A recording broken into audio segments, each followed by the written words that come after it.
Cool. Let's get started. Okay. So yeah, we're going to talk about one of the very important topics for the last 2 years about SEO and AI, how this deadly combination is going to work. So we're going to talk about priority, challenges, and opportunities for the next 20 minutes. So I'm Shiyam. I'm founder of TripleDart. TripleDart is a B2B SaaS growth agency. We work with over 100 plus brands. Previous to TripleDart, I used to run marketing at remote.com, Freshworks, Zoho, and Hey Digital. And I also advise and invest in startups. So if you want to connect, here's my QR code, right? So for the next 25 minutes, we are going to basically talk about AI and SEO, right? 2023 versus 2024, impact of AI and SEO, what is SEO 2.0, and we're going to cover some of the most important and productive tools that we use in our day-to-day practices at TripleDart, and how the new SEO is going to work, and how to basically do backlink right in 2024 and ahead. And also one other important topic that I'm going to cover is how you can scale programmatic SEO without scaling content, without heavier budgets. So that's also we're going to basically talk about today, right? It's a quick facts about TripleDart. We founded in 2021. We are about 80 people. We only work with SaaS companies, right? These are all the companies that we work with. We have 3 stages, basically, for mature, we work with companies like Freshworks and Sprinkler. Growth stage, we work with companies like Plivo. Fast growing, we work with companies like Factors.ai, Multiplayer, and stuff like that, right? Cool. Let's quickly dive in, right? So now we're going to talk about the role of AI in SEO in 2024 and what challenges, priorities, and opportunities that we have, right? So this is a very important and interesting stat that I took from search engine search engine land survey. So you can basically compare what is the difficulty and most important task in 2024 compared to 2023. In 2023, most of the marketing leaders and founders reported content production is the very difficult or challenging task to do. But in 2024, algorithm changes and link building and technical SEO are the 3 important or difficult things to basically do, right? Why? Because in the last 18 months, there are about 16 core algorithm update, and in which there are 3 very important update, right? So if your website is 5-year-old or 6-year-old or 7-year-old, you just need to basically equip yourself with the new changes that has been there. So that's why technical SEO is becoming important, right? And also link building and algorithm changes. And if you look at this is again from the same survey. 71% of the respondents, they said AI in SEO is disruptive, right? And you can see 32% is somewhat disruptive, 26% is slightly disruptive, only 18% is not disruptive. But let's move on to the priorities, right? For example, people are saying after this SG is nothing, it's called search generative experience. So Google use another traditional concept called SERP, search engine results page, which is a very traditional way of pulling data from on the back end. Now it is using SG. SG is nothing but search generative experience, which uses AI to basically pull in the data and then showing it upfront, right? So now you just need to be aware of 3 things. One, now whatever your website is, you need to update it for mobile first, because almost all your website would be mobile first indexing than desktop first indexing. That's one. And second one is, earlier, 3 years or 4 years back, people used to follow this top of funnel keywords, go up behind a lot of search volume keywords and stuff like that. Now you don't need to do that. You can focus on very long tail, very less search volume keywords. We call it as long tail semantic keywords. That is again works really well for companies. And you should also give importance to more rich text elements like images, visuals, and other factors. So that is also an important factor when it comes to SEO. Right?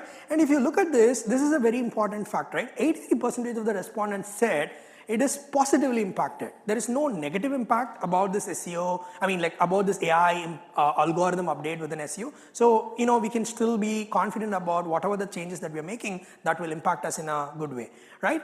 And these are all the priorities from an SEO department. I have categorized this into practitioners, managers, and leaders. If you look at for practitioners, right, and adapting to the impact of AI is the second priority, and if you look at for managers and leader, this is their main or important priority, right? So let's quickly talk about that, right? Like, in long story short, so your bottom funnel and high converting pages may still reap traffic and conversions. Your top of funnel pages is called as informational intent pages, and those pages, the impressions are declining month on month, right?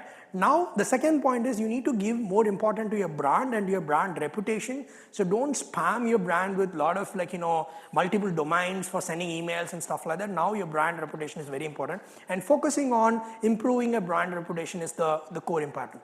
And the third part, which is called a content qualification methodology. So Google comes up with something called EEAT, which is experience, expertise, authority, and trust. So if you're, let's say if you're a fintech brand, hire a couple of journalists who used to write for fintech brands and then ask them to write your pillar pages, right? If you are a cybersecurity brand, work with someone who actually written a lot of cybersecurity content, right? So that is how you can basically generate unique content which stands out compared to your competition, right?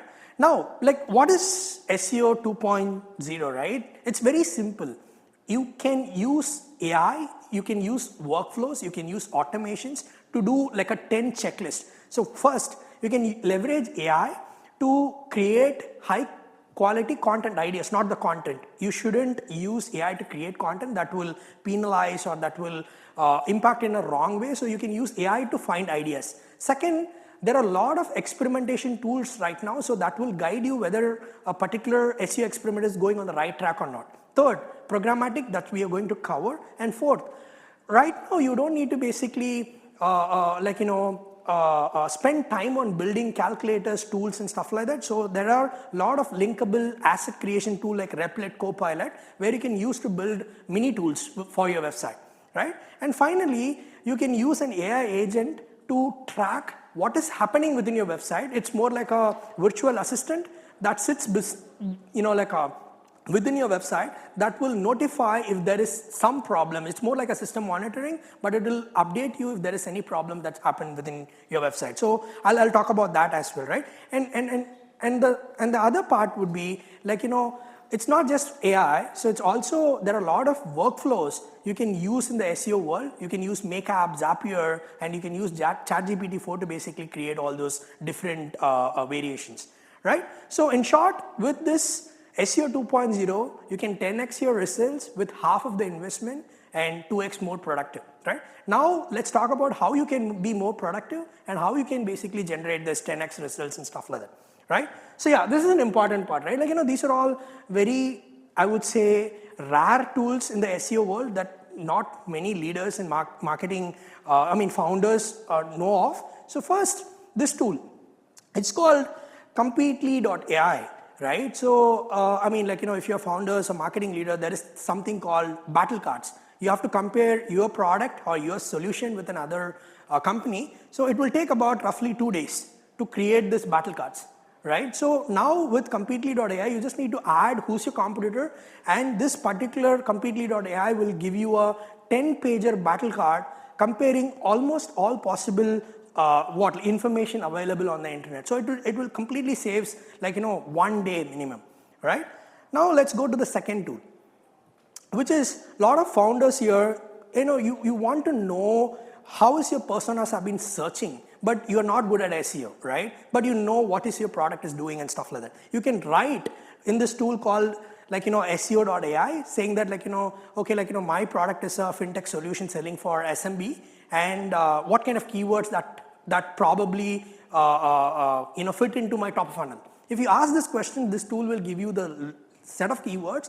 Then use this tool called seed keywords to further expand that. Again, this is a very, very useful tool. And once this is again, right, let's say you don't have a big web development team, right? Or you got the keywords, but you wanted to structure this in a proper way. So that's when this keyword insights.ai will come in. Let's say you get 100 keywords and you're going to basically publish those 100 keywords into keyword clustering tool. It will cluster what is your top of funnel, what is your middle of funnel, what is your bottom funnel, and how many pages you need, and which pages are top priority, which pages are less priority and stuff like that. Every single thing. So for example, this will take about minimum 4 hours to plan 1 month calendar just for clustering. So within this tool, you can do it within 10 minutes, not even 10 minutes, that's 5 minutes, right? And again, let's say through.com. So this is this tool called, let's say you have a content writing team, but you don't know, you're not confident about the brief that you're sharing with your team, right? So through.com, you can basically give the exact persona, what kind of messaging that you wanted to share with these personas, what kind of tonality, and what is the context behind this particular content, right?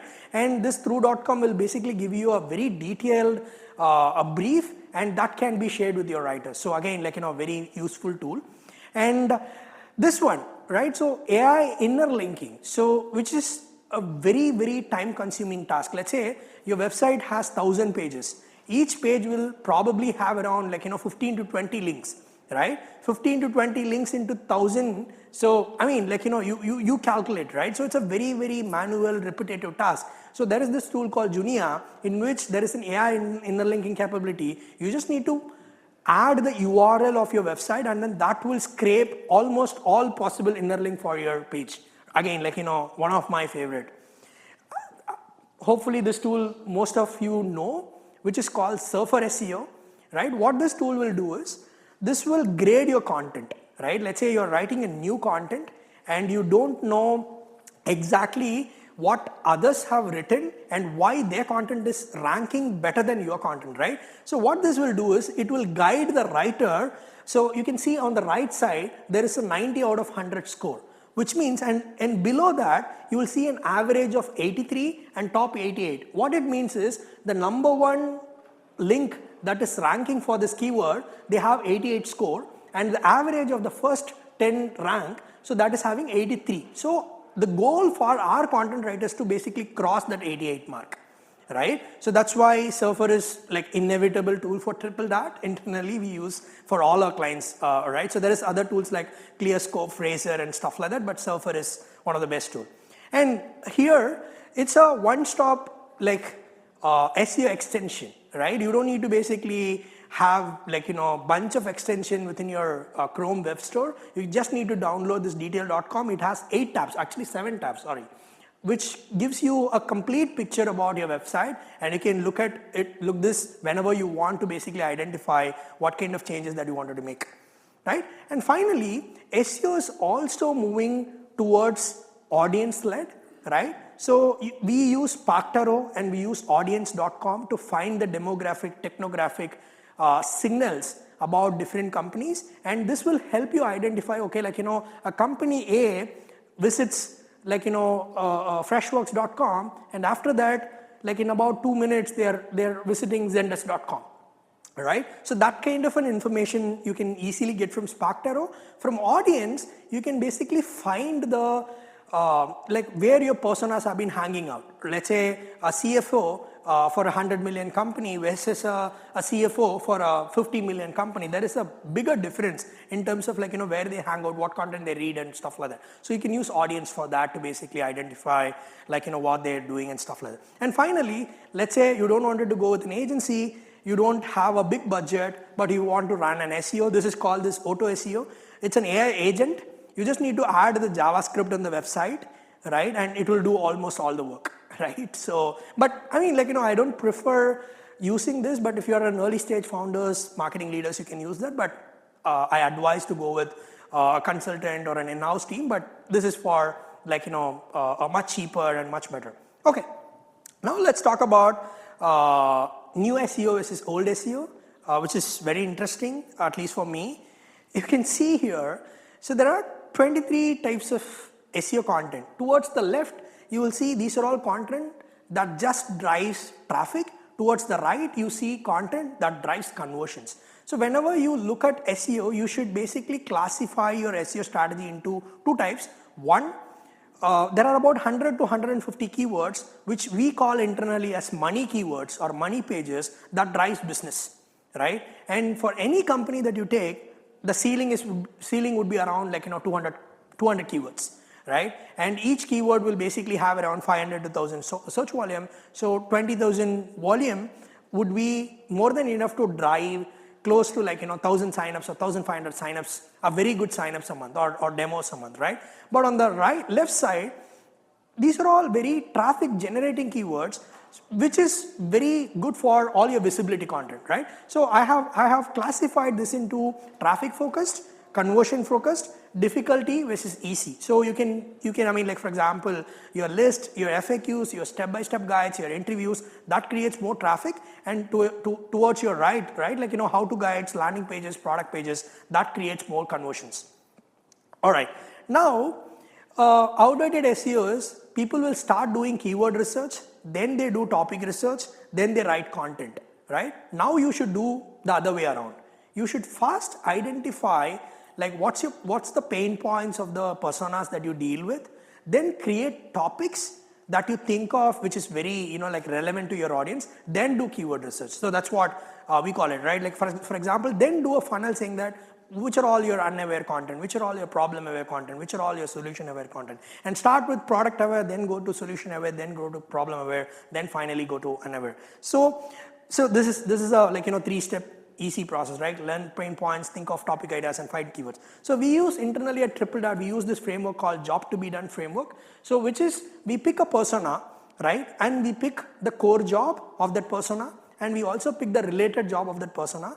And what we do is, we look what they are searching on internet day in, day out, right? And then we map that funnel, right? And then we start towards the right. We write content for more like closer to the evaluation, then basically pick up the middle of funnel and top of funnel later. So yeah, this is a very popular framework that we use internally. And finally, new SEO is not just within your website, it's also outside your website, right? So for example, let's say I'm writing a blog today, right? And my domain authority is 40, right? And Google will take about 2 days to index my own URL. Instead, if you write the same content within Medium or Reddit or Quora, or just answer to some of the questions that is already there, so your chances of indexing your website or that URL would be much faster than your own content. Why? Because Reddit or Quora's domain authority would be 90, 99, 95. Our domain authority would be lesser than 50, 60. So, like some of the social signals will be much faster to index compared to our own domain, right? And which is, I mean, like now we are going to talk about a very, very important topic when it comes to SEO. A lot of people are struggling in it. They don't know how to basically get backlink. In 2024, again, if you wanted to get backlinks, it's for two purposes. One, to increase domain authority, and two, to increase your topical authority. To increase domain authority, don't do reach outs, don't do like, guest blogging and stuff like that. A better way to do is, right, like, you can just do a digital PR. You spend $1,000 and you'll get listed in Forbes, Entrepreneur, and whatever the best website that you can like list it on. These are all like 90 plus domain authority site, and your domain authority will also get boosted.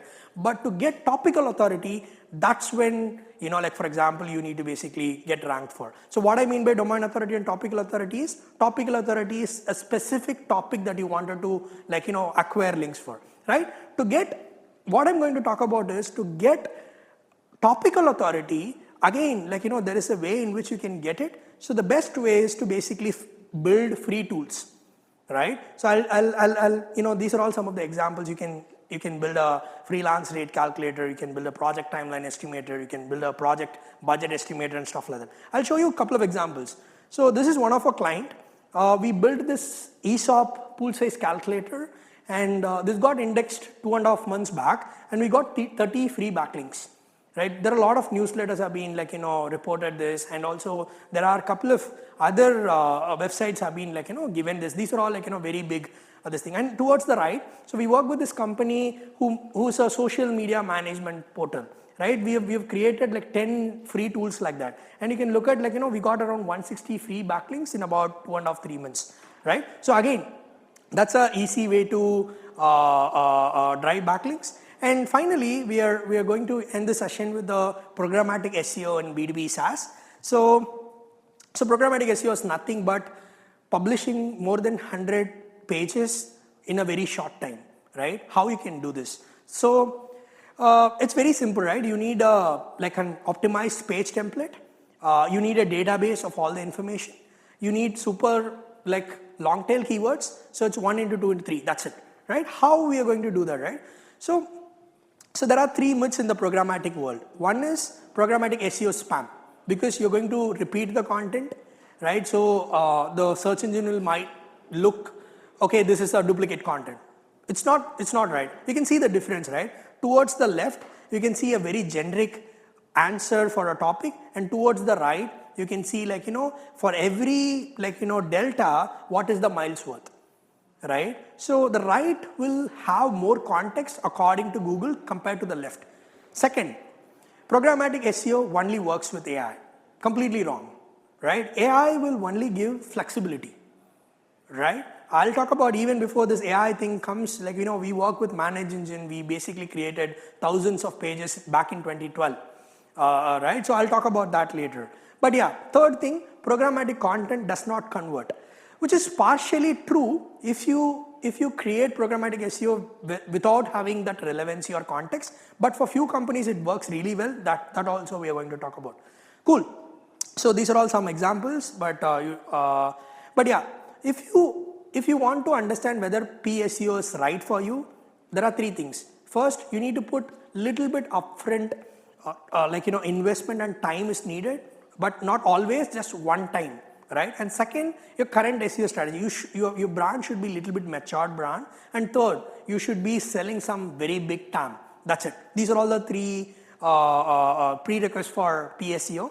And the first thing, programmatic SEO works really well for localization. For example, let's say we wanted to build 100 pages for different states, 1,000 pages for different cities, for zip codes and stuff like that. For example, you can see an example, right? Minimum wage in Los Angeles for best restaurants.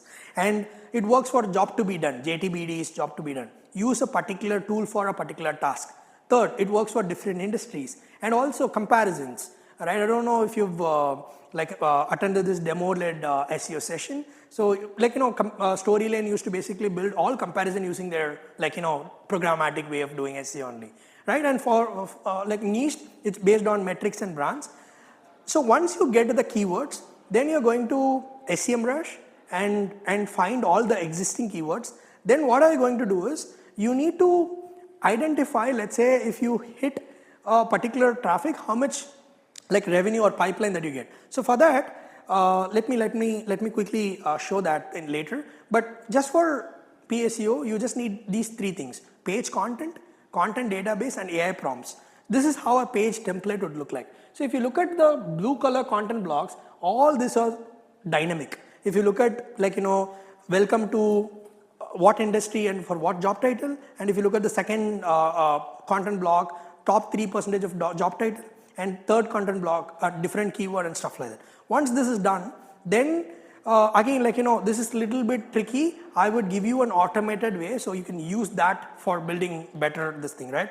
So, so this is an automated way. So you can use either one of these two tools. One is called byword.ai, another one is called with Redeem. So if you are not a programmatic ninja, so what you can do is instead of using Excel or Google Sheets and stuff like that, you can either use byword or with Redeem to basically build this backend infrastructure for doing programmatic.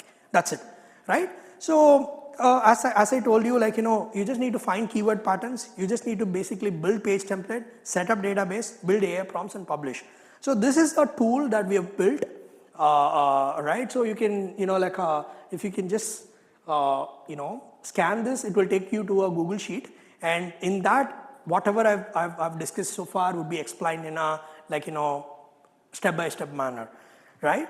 And this is how it works. So for, after completing your programmatic SEO, it will take 1 to 3 months for indexation, 1 to 6 months for impression, 1 to 9 months for ranking, 1 to 12 months for traffic conversions, pipeline revenue. So let's quickly talk about the results. So this is one company called Multiplier. So they are a global payroll UR company, one of our customers. So for them, what we have done was we have created a country encyclopedia, right? So you can see there is very low results for their brand SEO. So what we have done was we have created programmatic templates for work permit and for employment guides, right? We have a database in the backend. We used that database and created content and published this. And if you look at the second, which is for this company called ByteDance Lark, and if you look at, we have basically built close to 500 plus templates, because ByteDance, Lark is more like a Clickup competitor, so they are a project management software. So we used to create a lot of templates and then use that as for our own programmatic SEO. And for Sentinel one, right? So Sentinel-1 has this ransomware anthology. So there are about 1,000 plus ransomwares. For each ransomware, we've created a page, and there are about 1,000 plus pages. This is not 100. So there it results about 10,000 plus traffic. And this company is a freight forwarding company. So for that, we basically build a to and fro freight forwarding calculator. Again, at 400 pages, we got around 5,000 plus traffic and stuff like that. The final one is R1 case study. All right, so you can look at if you search for B2B SaaS SEO agency in New York, B2B SEO agency in California, even after SEMrush, we are the number 1 or number 2 position for almost all the keywords. All keywords, all pages have the same content. We just changed the state and country names, and then it automatically started ranking. Yeah, that's pretty much about it. If you have any questions, connect with me offline. Happy to answer whatever questions, whatever you have.